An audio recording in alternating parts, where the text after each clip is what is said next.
নারায়ণগঞ্জের রাজনৈতিক অঙ্গনে নতুন করে আলোড়ন সৃষ্টি হয়েছে বিএনপির সংসদ সদস্য আজহারুল ইসলামের ছেলে খায়রুল ইসলাম সজীবকে ঘিরে। চাঁদাবাজি, প্রভাব খাটানো এবং শিল্প প্রতিষ্ঠানের ওপর চাপ প্রয়োগের অভিযোগে তাকে জিজ্ঞাসাবাদের জন্য আটক করেছে আইনশৃঙ্খলা বাহিনী। পরে অধিকতর জিজ্ঞাসাবাদের জন্য তাকে ঢাকা মহানগর গোয়েন্দা পুলিশের ডিবি কার্যালয়ে নেওয়া হয়েছে। পুলিশ সূত্র জানিয়েছে, দেশের একটি বৃহৎ শিল্প প্রতিষ্ঠানের কাছে মোটা অঙ্কের চাঁদা দাবির অভিযোগের পরিপ্রেক্ষিতেই খায়রুল ইসলামকে হেফাজতে নেওয়া হয়। অভিযোগ রয়েছে, দাবি করা অর্থ না পাওয়ায় সংশ্লিষ্ট প্রতিষ্ঠানের একটি গাড়ি আটকে রাখা হয়েছিল। বিষয়টি সরকারের উচ্চ পর্যায়ে পৌঁছালে হস্তক্ষেপের মাধ্যমে গাড়িটি ছাড়ানো হয়। এরপরই ঘটনাটি গুরুত্বের সঙ্গে তদন্ত শুরু করে আইনশৃঙ্খলা বাহিনী।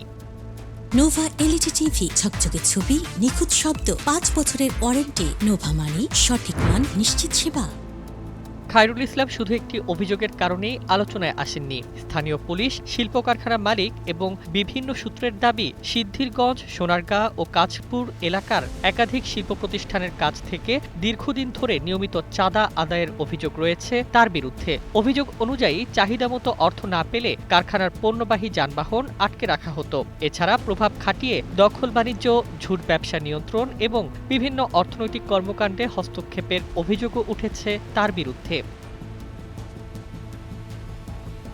খায়রুল ইসলামের বাবা আজহারুল ইসলাম বর্তমানে নারায়ণগঞ্জ ৩ আসনের সংসদ সদস্য এবং সোনারগাঁ থানা বিএনপির সভাপতি। ফলে রাজনৈতিক পরিচয়কে ব্যবহার করে এলাকায় প্রভাব বিস্তারের অভিযোগও নতুন করে আলোচনা এসেছে। এদিকে আটক হওয়ার কয়েক ঘণ্টার মধ্যেই দলীয়ভাবে বড় পদক্ষেপ নিয়েছে যুবদল। সংগঠনের কেন্দ্রীয় নেতৃত্ব খায়রুল ইসলামকে জেলা যুবদলের জ্যেষ্ঠ যুব আহ্বায়ক পদসহ দল থেকে বহিষ্কার করেছে। যুবদলের পক্ষ থেকে জানানো হয়েছে, তার বিরুদ্ধে ওঠা বিভিন্ন অনিয়ম ও অভিযোগের ভিত্তিতেই এই সিদ্ধান্ত নেওয়া হয়েছে।